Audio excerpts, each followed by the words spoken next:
For 20 years, food was my therapist, my best friend, my comfort in every difficult moment, my reward for every good day, my escape from everything painful. I didn't think of it as an addiction. I wasn't using drugs. I wasn't drinking. I was just eating. Everyone eats. How could it be a problem? But it was.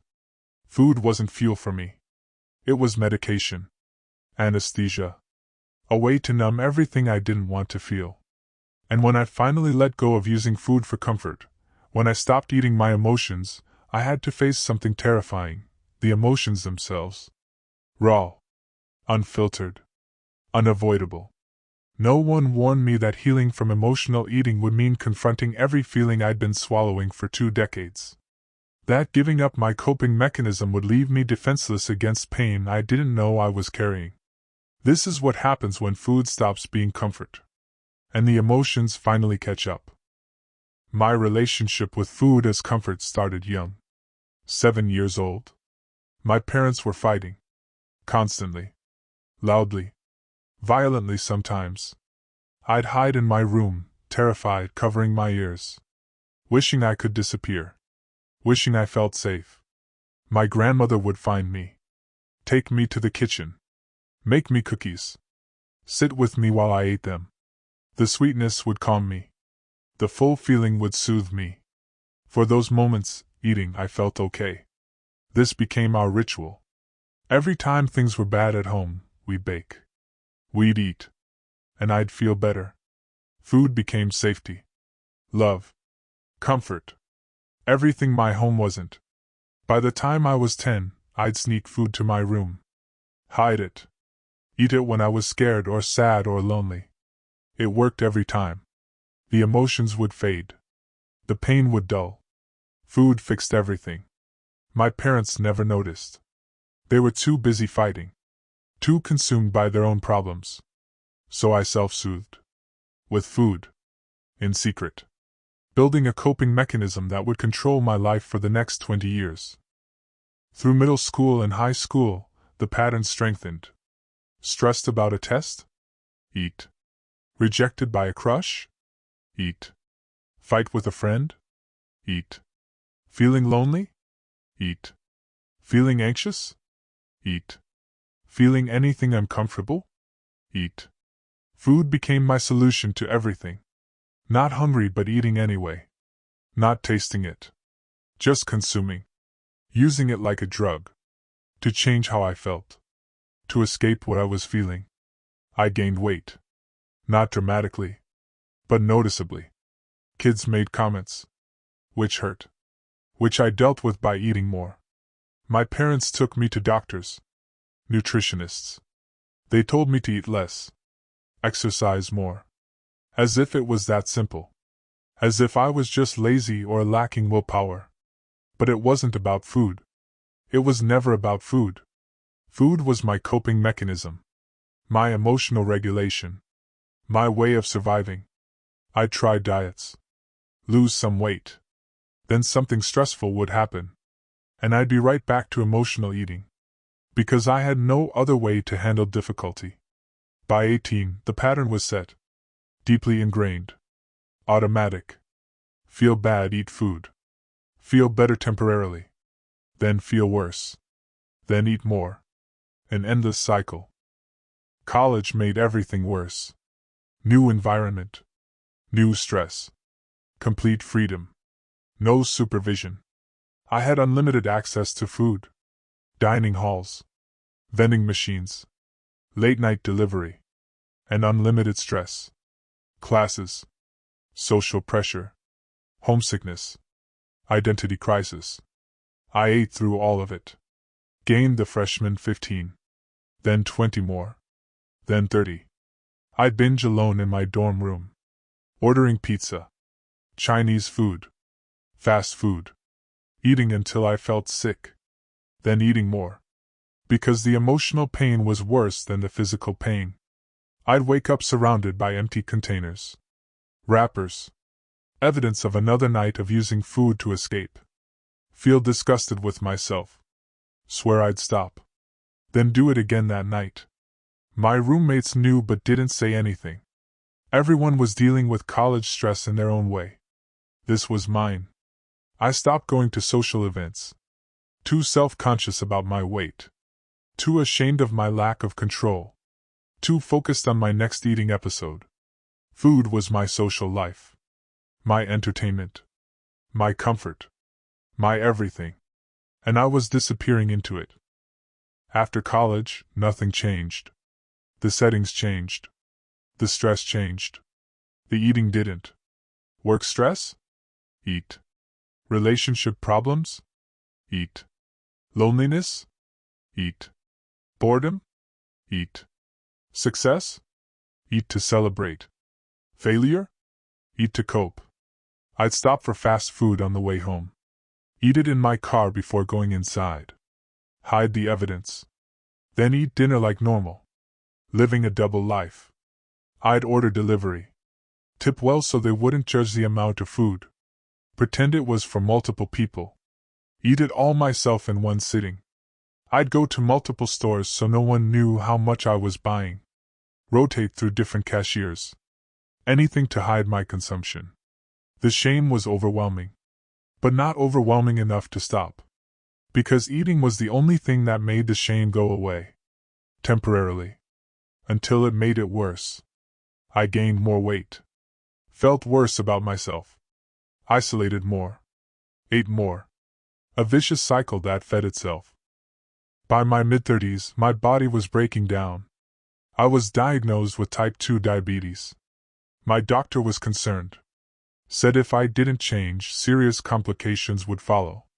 I had high blood pressure, high cholesterol, joint pain, sleep apnea, breathing problems. My body was suffering from years of emotional eating. I was on multiple medications for conditions that were preventable, treatable through lifestyle changes. But I couldn't seem to make those changes. I'd try. Start eating healthy. Lose some weight. Then something would trigger me. And I'd be right back to using food for comfort. I was tired all the time. Depressed. Anxious.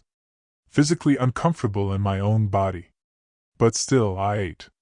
The doctors treated the symptoms. Prescribed more pills. Told me to lose weight. But no one asked why I was eating the way I was. What I was trying to fix with food. I was slowly killing myself. And I knew it. But I didn't know how to stop. Because stopping meant feeling everything I'd been eating away.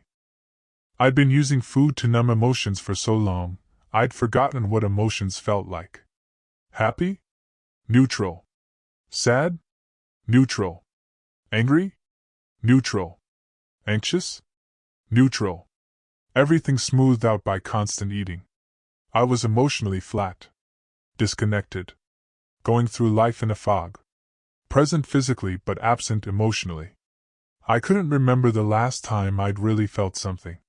Really laughed. Really cried. Really felt joy or pain fully. Food had created this buffer between me and life. Protected me from feeling too much. But it also prevented me from feeling anything real. I was existing, not living. Surviving, not thriving. Numb, not present. And I didn't even realize it. Thought this was just how life was. How I was. Didn't know there was another way to be. The wake-up call came from an unexpected source. My niece. She was 6. Watching me. Copying me. I noticed she was starting to eat the way I did. Using food for comfort. Sneaking snacks. Eating when upset. I saw myself in her. Saw the pattern forming. The same pattern that had destroyed my relationship with food. With my body. With my emotions. And I couldn't let that happen to her. Couldn't watch her go down the same path. Couldn't be the one who taught her this dysfunctional coping mechanism. I realized if I wanted to help her, I had to help myself first. Had to break this pattern. Had to learn a different way. That night I sat with the truth. Really sat with it. I had an eating disorder. Not bulimia or anorexia. But binge eating disorder. Emotional eating disorder. Food addiction. I needed help. professional help. Real help. Not another diet. Not another promise to do better. But actual treatment for the underlying issue. That realization was terrifying. But also clarifying. I knew what I had to do. I found a therapist who specialized in eating disorders. Emotional eating. Made an appointment before I could talk myself out of it. The first session was humiliating. Admitting how much I ate. How often. How out of control I felt. Saying it all out loud to a stranger. But she didn't judge. Didn't tell me to just eat less. Instead, she asked, "What are you really hungry for?" That question broke me open. Because I wasn't hungry for food. I was hungry for comfort. For safety. For love. For peace. For everything food couldn't actually provide. She explained emotional eating. How I'd learned to use food to regulate emotions. How it worked initially but stopped working over time. How I needed to learn other coping mechanisms. She warned me. When you stop using food for comfort, you'll have to feel everything you've been eating away. It will be painful. Are you ready for that? I wasn't. But I said yes anyway. Because I couldn't keep living like this. Couldn't keep slowly destroying myself. We made a plan. Therapy. Support groups. Structured eating. Learning emotional regulation skills. Building a life that didn't revolve around food. I left that session terrified. But also hopeful. Maybe change was possible. The first week was hell. Pure, unfiltered hell. I had to eat on a schedule. 3 meals. 2 snacks. Nothing in between. No eating to cope. No eating for comfort. Just eating to nourish my body. The structure felt suffocating. But necessary. Because left to my own devices, I'd default to emotional eating. Day 1, I wanted to eat constantly. Not from hunger. From habit. From need. From the desperate urge to soothe myself the only way I knew how. I used the coping skills my therapist taught me. Deep breathing. Journaling. Calling a friend. Walking. None of it felt as good as eating. By evening, I was crawling in my skin. Anxious. Irritable. Desperate for the comfort of food. I cried. Actually cried. Because I couldn't eat my feelings away. Day 2 was worse. The emotions I'd been numbing started surfacing. Anger.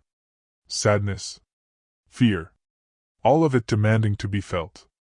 I wanted to give up. Eat. Feel better. Forget this whole thing. But I didn't. I sat with the discomfort. Let it wash over me. Survived it. By day 7, I was exhausted. From feeling. From resisting. From doing everything differently. But I'd made it through the first week. Week 2, the emotional floodgates opened. And I was not prepared. Sadness hit first. Deep, heavy sadness. For what? I didn't even know. Just sadness. Overwhelming. Consuming. Demanding to be felt. I cried for hours. Days. About everything and nothing. About my life. My choices. My lost years.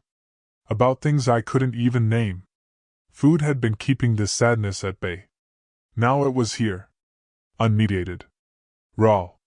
And I had to feel it without numbing it. Then came anger. Rage, actually. At my parents. At myself. At the world. At everything. I was furious. At the circumstances that taught me to use food for comfort. At the years I'd lost. At the damage I'd done to my body. At having to feel this way. I wanted to scream. To break things. To rage at someone. But there was no one to rage at. So I sat with it. Let it burn through me. Exhausting and necessary. Then anxiety. Constant, buzzing anxiety. About everything. Work. Relationships. The future. My body. My ability to maintain this change. Without food to soothe it, the anxiety was unbearable. Made my chest tight. My heart race. My mind spin. I had to learn to sit with anxiety, to breathe through it, to function despite it, without reaching for food to make it stop. Around week 3, grief emerged. Profound grief I didn't know I was carrying. Grief for my childhood. The safety I never had. The comfort I sought in food instead of from people. Grief for my grandmother who'd taught me to soothe with food. Who'd done her best but accidentally created this pattern. She died years ago. I'd eaten through that grief. Never actually felt it. Now I felt it. The loss. The love. The complicated legacy of comfort through food. Grief for relationships I'd sabotaged. Friends I'd pushed away. Romantic partners I'd kept at arm's length. All because I was too focused on food. Too ashamed. Too unavailable. Grief for my body. For the years of abuse. For treating it as an enemy instead of a home. For all the ways I'd punished it with food. Grief for opportunities missed. Experiences avoided. Life not fully lived because I was too consumed by emotional eating. This grief was suffocating. I didn't know I could feel this much. This deeply. For this long. But I let myself feel it. Cry through it. Sit with it. Because this was the grief food had been blocking. And it needed to be felt. Underneath all the other emotions was shame. Deep, toxic shame. Shame for using food the way I did. For lacking control. For being weak. For having this problem. Shame for my body. For how I looked. For the weight I'd gained. For the damage I'd done. Shame for hiding. For eating in secret. For lying about what I ate. For living a double life. Shame for all the years. For not stopping sooner. For knowing better but not doing better. This shame was paralyzing. Made me want to hide. To disappear. To eat, ironically, to numb the shame of eating. My therapist helped me work through it. Separate what I'd done from who I was. I'd use food to cope. That didn't make me bad. It made me human. Someone who'd learned a dysfunctional coping mechanism and needed to learn a better one. The shame didn't disappear. But it loosened its grip. Became something I could carry without it crushing me.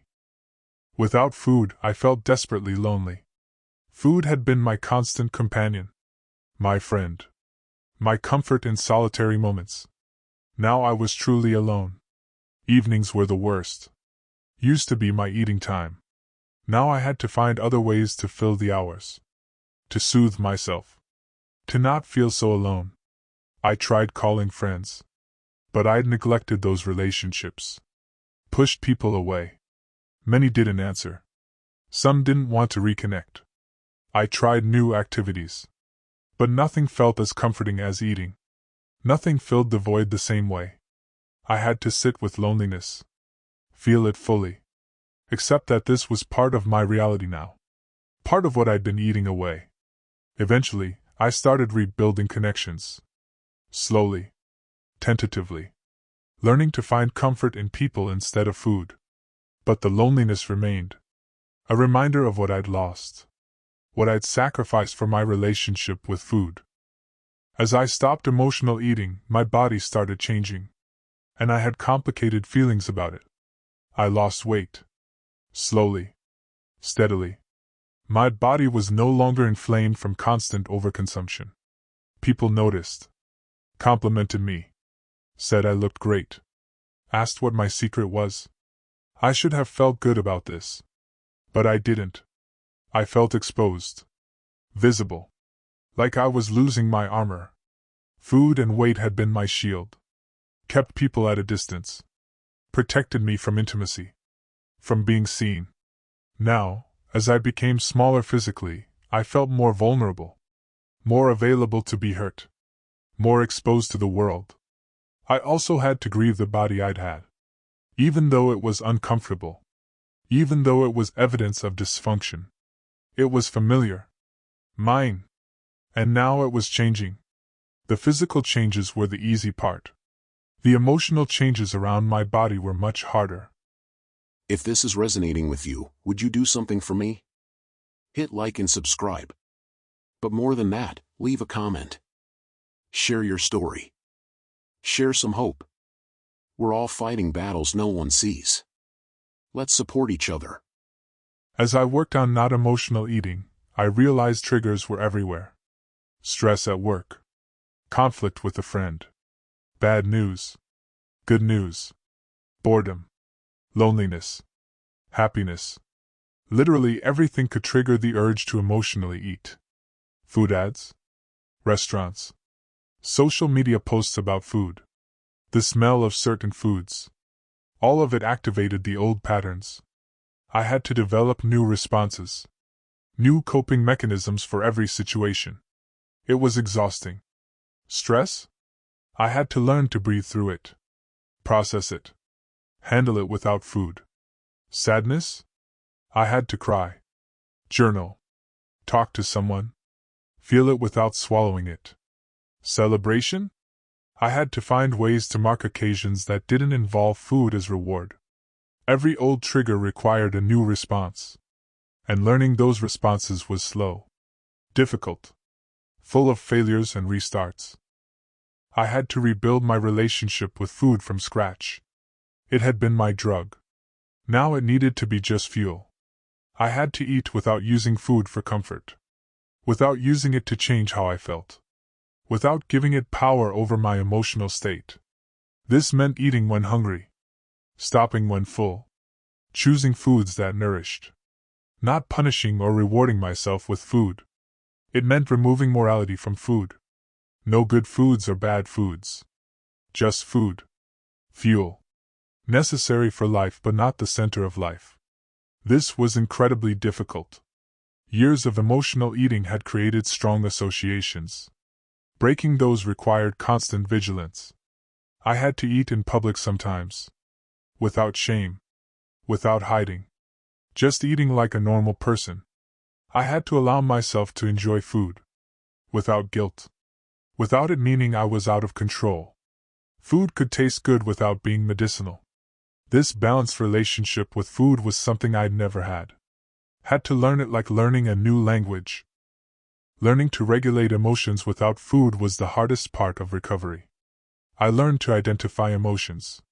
Name them. I'd been so disconnected, I didn't always know what I was feeling. Was this anxiety or excitement? Anger or hurt? Sadness or exhaustion? I learned to sit with emotions. Let them be present without needing to change them immediately. Emotions aren't emergencies. They pass. I could survive them. I learned healthy coping mechanisms. Deep breathing. Meditation. Exercise. Journaling. Talking to people. Creative expression. All things that actually helped without the negative consequences of emotional eating. I learned that emotions have messages. They're information.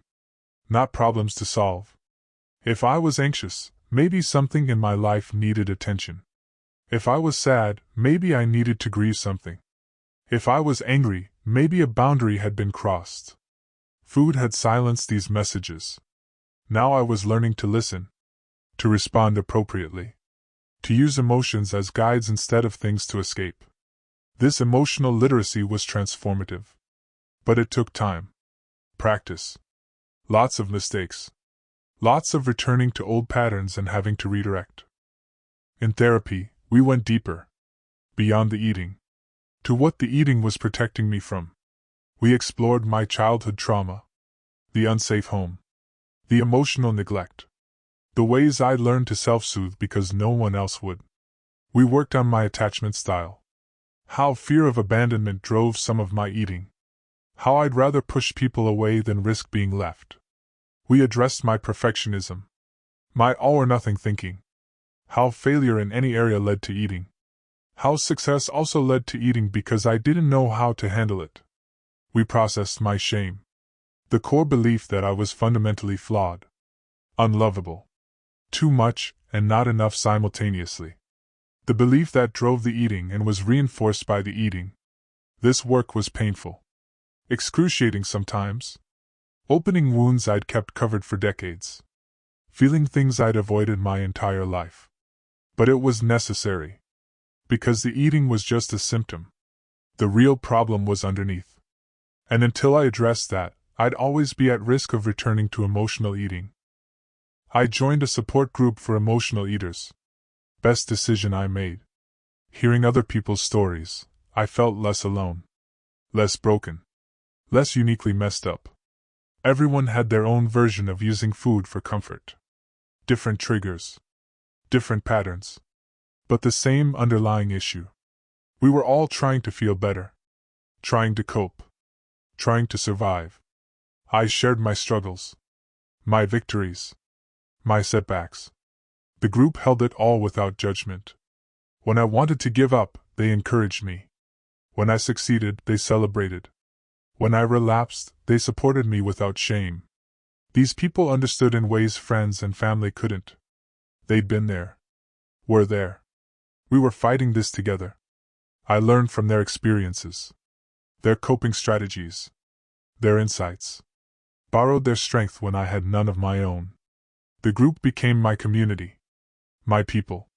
Proof that I wasn't alone in this. That recovery was possible. That others had walked this path before me.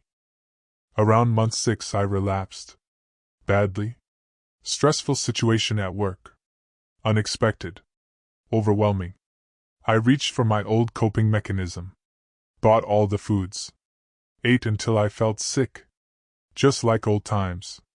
The shame was immediate. Crushing. I'd failed. Thrown away 6 months of progress.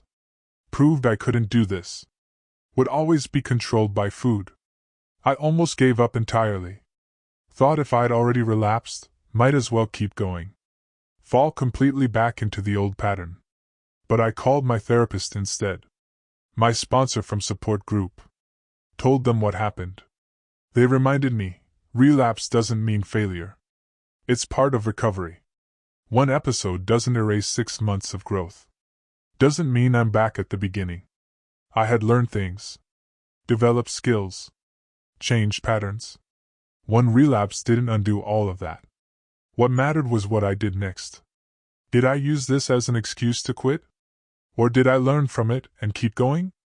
I chose to keep going. Analyzed what triggered the relapse. What I could do differently next time. How to strengthen my recovery plan. That relapse taught me more than months of success had. Taught me I could fall and get back up. That recovery wasn't perfection. That compassion for myself was crucial. At 1 year, I reflected on everything that had changed. I hadn't emotional eaten regularly in a year. Had some slip-ups. But nothing like before. The pattern was broken. I'd lost significant weight. But more importantly, I'd gained emotional health. Capacity to feel. Ability to cope without food. My physical health improved. Blood sugar stabilized. Blood pressure down. Less medication.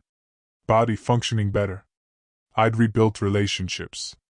Reconnected with people I'd pushed away. Made new connections based on authenticity instead of hiding. I had emotions now. Real emotions. Could feel joy deeply. Sadness fully. Anger appropriately. Wasn't numb anymore. I knew myself better. Understood my triggers. My patterns. My needs. Had tools to handle difficulty without destroying myself. The year hadn't been easy. Had been one of the hardest of my life. But also one of the most transformative. I wasn't cured. Emotional eating was something I'd always have to manage. But I was managing it. Living with it. Not controlled by it. Recovery from emotional eating isn't a one-time fix. It's ongoing work. I still have urges to emotionally eat. Probably always will. The difference is I have choices now. Tools. Support. Ways to handle those urges without acting on them. I still see food as comforting sometimes. That association is deeply ingrained. But I can acknowledge the feeling and choose differently. I still struggle with emotions. They're intense. Uncomfortable. Hard to sit with. But I don't run from them with food anymore. I maintain my support system. Still see my therapist. Still attend support group. Still call my sponsor when things are hard. I practice my coping skills daily, not just when I'm triggered, but as maintenance, as prevention, as ongoing care for my emotional health. I'm vigilant but not paranoid, aware but not obsessed, conscious of the risk without letting it control my life. This is what recovery looks like. Not perfection, not never struggling, but having resources, having choices, having a life that's not dominated by food. As I stopped using food for comfort, my relationships changed dramatically. I was more present, more available, more capable of real intimacy. Because I wasn't hiding behind food, wasn't numb. I could handle conflict better. Didn't need to eat through relationship stress. Could sit with discomfort. Communicate. Work through problems. I attracted different people. Healthier people. Because I was healthier. Because I was available for real connection. I also had to end some relationships. Ones built around food. Ones that enabled my emotional eating. Ones that couldn't adapt to my recovery. Some people didn't like the new me.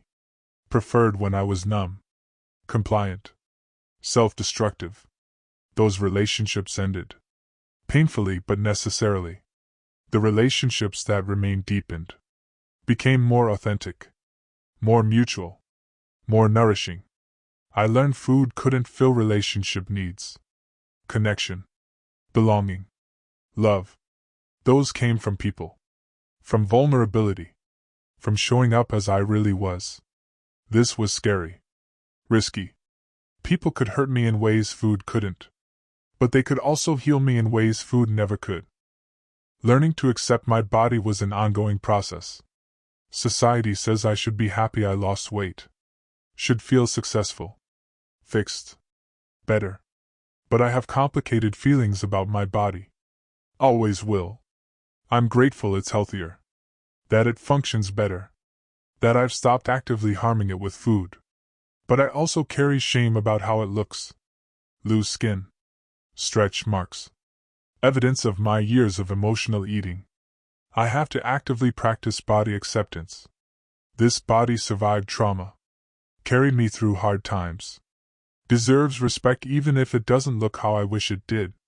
I have to remind myself my worth isn't tied to my size. That my body is more than an object to be judged. It's my home. My vessel. Worthy of care regardless of appearance. This is hard in a culture obsessed with thinness. That equates weight with worth. That treats weight loss as moral superiority. But I'm learning to appreciate what my body can do. To treat it with kindness. To see it as neutral instead of enemy or friend. Just body. Just me. Around year 2, I found purpose in my struggle. I started sharing my story. Online. In support groups. With friends struggling with similar issues. I realized my experience could help others. Show them they're not alone. That recovery is possible. That the pain of confronting emotions is worth it. I helped people recognize emotional eating in themselves. Encouraged them to seek help. Supported them through early recovery. This gave my suffering meaning. The years I lost to emotional eating weren't wasted if they could help someone else. Could save someone from going as far as I did. I became an advocate for treating eating disorders. For recognizing emotional eating as a real addiction. For providing better resources and less shame. My pain became my purpose. My mess became my message. And that transformed my recovery from something I did for myself to something bigger. The most unexpected gift of letting go of emotional eating was freedom. Freedom from the constant mental space food occupied. The planning. The hiding. The shame. All of it gone. My mind was free for other things. Freedom from the physical discomfort. The overfull feeling. The digestive issues. The exhaustion. My body felt lighter. More comfortable. Freedom from the shame spiral. The self-hatred. The constant disappointment in myself. I could like myself now. Feel proud of myself. Freedom from the cage I'd built. The isolation. The hiding. The limited life. I could do things I'd avoided. Go places. Try things. Live fully. Freedom from being controlled. By food. By emotions. By the compulsion to eat. I had choices now. Agency. Power over my own life. This freedom was intoxicating. Better than any comfort food had provided. More satisfying. More lasting. More real. I'd thought letting go of food as comfort would leave me defenseless. Instead, it freed me. Gave me back my life. Myself. My future. After years of work, emotions became manageable. Not easy, but manageable. I could feel sadness without being destroyed by it. Sit with it. Let it pass. Know I'd be okay. I could experience anxiety without needing to eliminate it immediately. Use it as information. Take appropriate action. Live with some discomfort. I could feel anger without being scared of it. Express it healthily. Use it as motivation. Let it protect my boundaries. I could experience joy without waiting for the other shoe to drop. Let myself be happy. Trust good feelings. Not sabotage them with food. Emotions weren't enemies anymore. They were part of being human. Part of being alive. Part of experiencing life fully. I didn't need to eat them away. Didn't need to numb them. Could just feel them. Process them. Move through them. This was what I'd been afraid of. These emotions. But they weren't as scary as I thought. They didn't destroy me. They made me more human. More real. More alive. So what did letting go of food as comfort cost me? It cost me my primary coping mechanism. The thing that had gotten me through every difficult moment for 20 years. Losing that felt like losing a limb. It cost me my shield. The weight. The invisibility. The protection from intimacy. Without it, I was vulnerable. Exposed. Seen. It cost me the numbness. The emotional flatness. The protection from feeling too much. Now I felt everything. Intensely. Unavoidably. It cost me comfort. The immediate, reliable, always available comfort of food. Nothing else soothed as quickly. As completely. As consistently. It cost me time. Years of therapy. Support groups. Self-work. Energy that went to recovery instead of other things. But what did I gain? I gained the ability to feel. To experience life fully. To be present for joy and pain and everything between. I gained health. Physical health. Mental health. Emotional health. A body that functions. A mind that's clear. I gained relationships. Real ones. Based on authenticity. On showing up. On mutual support. I gained freedom. From obsession with food. From shame. From the cycle of eating and regretting. I gained myself. The real me. Not the numb version. Not the hidden version. But the full, feeling, imperfect, beautiful human version. Was it worth it? Letting go of food as comfort? Confronting emotions I never wanted to face? Yes. 1,000 times yes. Because comfort isn't the same as peace. Numbing isn't the same as healing. Surviving isn't the same as living. I'm living now. Really living. Feeling everything. Present for my own life. And that's worth every difficult emotion I had to confront. Every moment of discomfort. Every tear cried. Every urge resisted. If you're using food for comfort right now, if you're eating your emotions, if you're afraid of what you'll have to feel if you stop, I want you to know. Yes, you'll have to feel things. Painful things. Things you've been avoiding. Things that might overwhelm you at first. But you can handle it. You're stronger than you think. The emotions won't destroy you. They'll just be felt. And then they'll pass. And on the other side is freedom. Peace. Real comfort. Not the fake comfort of food. But the real comfort of being okay with yourself. With your emotions. With your life. It's worth it. You're worth it. The person you'll become is worth confronting what you're carrying. Let go of food as comfort. Face the emotions. Do the work. I promise you, your life is waiting on the other side. If you made it through this entire video, thank you. Thank you for witnessing my story. For sitting with me through the difficult parts. For understanding what it means to use food for more than fuel. Emotional eating is rarely talked about honestly. We talk about diets, weight loss, health. But we don't talk about what drives the eating. The emotions underneath. The pain we're trying to swallow. If you're struggling with emotional eating, if you saw yourself in my story, if you're using food to cope with feelings you don't want to face, I see you. I understand. I was you. For 20 years, I was you. Now I need something from you. If this video resonated with you, if you felt understood, if something I shared connected with your experience, will you help me spread this message? First, if it feels right, please hit that like button. Subscribe to this channel. Not for me, but so this reaches more people. So more people recognize emotional eating for what it is. So more people know they're not alone. So more people find the courage to face what they've been eating away. But here's what matters most. Here's what I really need from you. Leave a comment.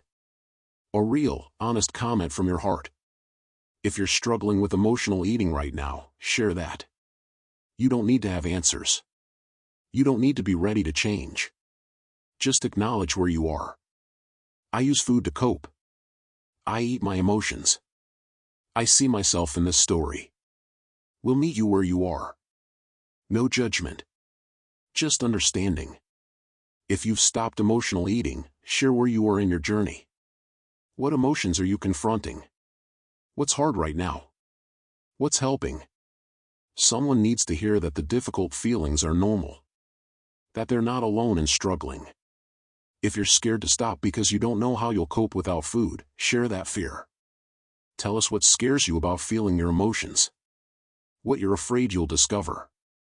What you think you can't handle. We'll remind you that you're stronger than you think. Share encouragement for someone who's terrified to face their emotions. Tell them they can survive feelings. That emotions pass. That they're not as scary as the anticipation of them. That freedom is on the other side. Share what you've learned about emotional regulation. About coping without food. About sitting with discomfort. Your strategies might be exactly what someone else needs to hear. Share the forgiveness you're learning to give yourself. For the years of emotional eating. For the weight gained. For the time lost. For using food the way you did.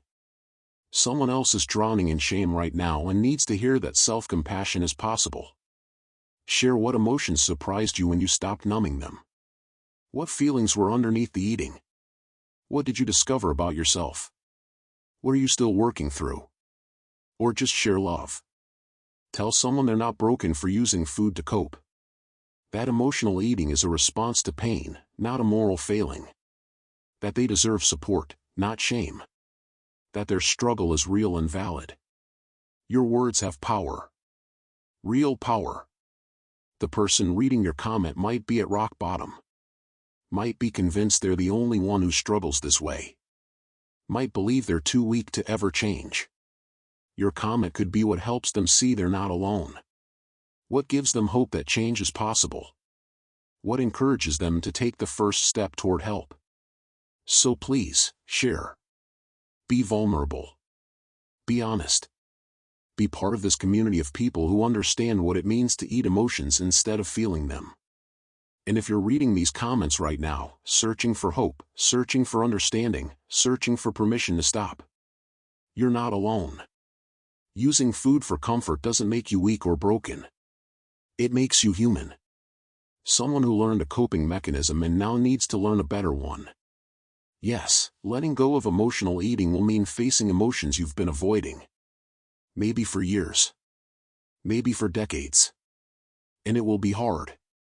Harder than you can imagine right now. But you can do it. You can feel the feelings. You can survive the discomfort. You can learn new ways to cope. You can heal. The emotions won't destroy you. They'll just be felt. And then they'll pass. and you'll discover you're stronger than you thought. More resilient. More capable. It's worth it. Every difficult feeling. Every moment of sitting with discomfort. Every tear. Every wave of emotion that feels like it might drown you. Because on the other side is freedom. Real freedom. Not just from food, but from the cage of numbness. From the prison of avoidance. From the exhaustion of using food to manage every emotion. On the other side is life. Real, vivid, feeling life. With all its joy and pain and beauty and difficulty. All of it available to you. All of it yours to experience fully. You deserve that. You deserve to feel. To be present. To be free from the compulsion to eat your emotions. It starts with one decision. One choice to get help. One moment of saying, I can't do this alone anymore. Make that choice. Reach out. Get help. Do the work. Face the emotions. I promise you, your life is waiting. I'll see you in the next video. And I'll see you in the comments. Stay strong. Stay committed to feeling. Stay open to healing. You've got this. We've got this. Together.